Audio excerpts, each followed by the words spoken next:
Afterimage was a very special film to be a part of in many ways. It has a very strong visual style, and I was really proud of the makeup effects that we accomplished for the film. I first met Bob Manganelli 3 years prior to principal photography on the project, and he gave me a copy of the script, which I believe was titled Seeing in the Dark originally. And the first draft, I mean, I was blown away, and I saw the opportunity for us to do some really interesting makeup effects. I knew going into this project that it wasn't really an effects-heavy film, but the images and there were makeup effects, and they had to be integrated into the film and didn't detract from the story. One of the fine points that I really pressed for was realism and realistic crime scenes. I actually studied some forensic books and crime scene photographs. One of the first makeup effects we created was the crime scene of Christine, played by Kristen Royale. And this one in particular had to be visually harsh. It's the one that pushes the main character over the edge, and he actually has a breakdown during this time.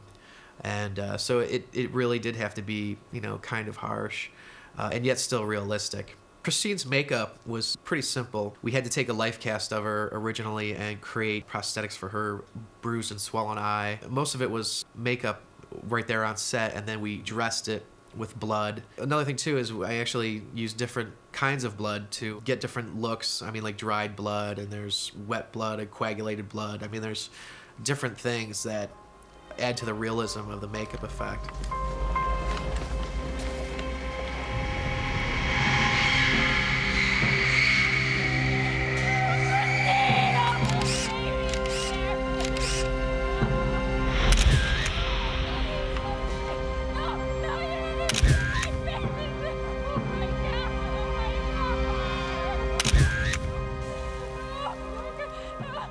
Lisa Fletcher was an absolute dream to work with. Her character, Aunt Cora, has diabetes. For that, we created an out-of-the-kit makeup, making her look like she had diabetes, scarred legs. It's unwrapped to show the reveal. We also created a silicone replica of the actress for the crematorium scene. For that, we casted her head, her hands, and her chest, all separately, and later generated silicone parts to, you know, put together, and that's what we pushed into the crematorium.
One of my personal favorite makeup effects that we created for the film was the Drown Girl victim makeup.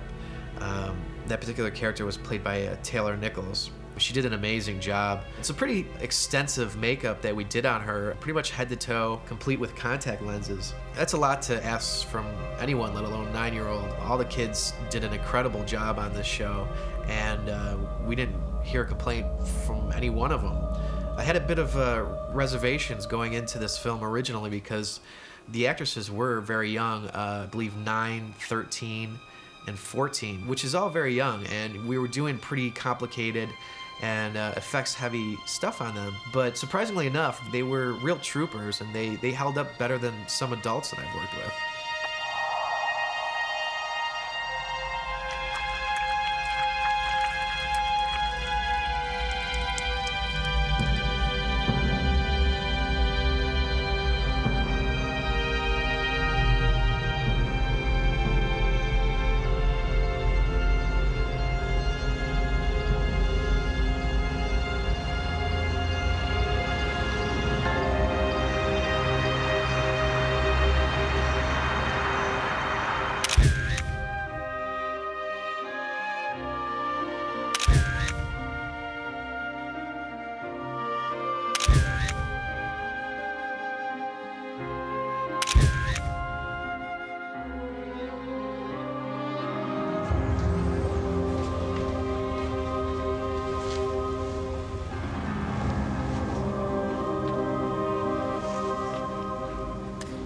character Rye tries to commit suicide by jumping out of a 3-story building.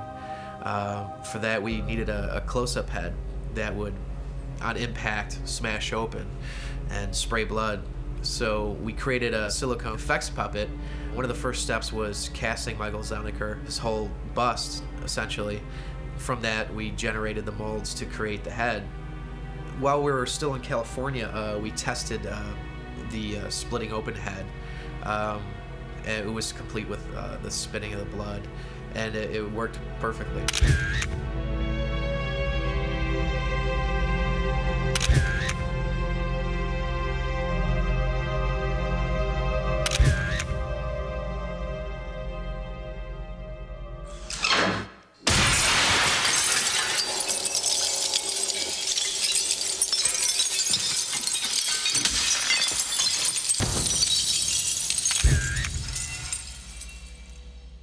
At the end of the film, Michael Zelniker's character is in a comatose state, and for that we created a top of the split of the head prosthetic that had staples in it from surgery. We also created a bruising and made him look like he was comatose.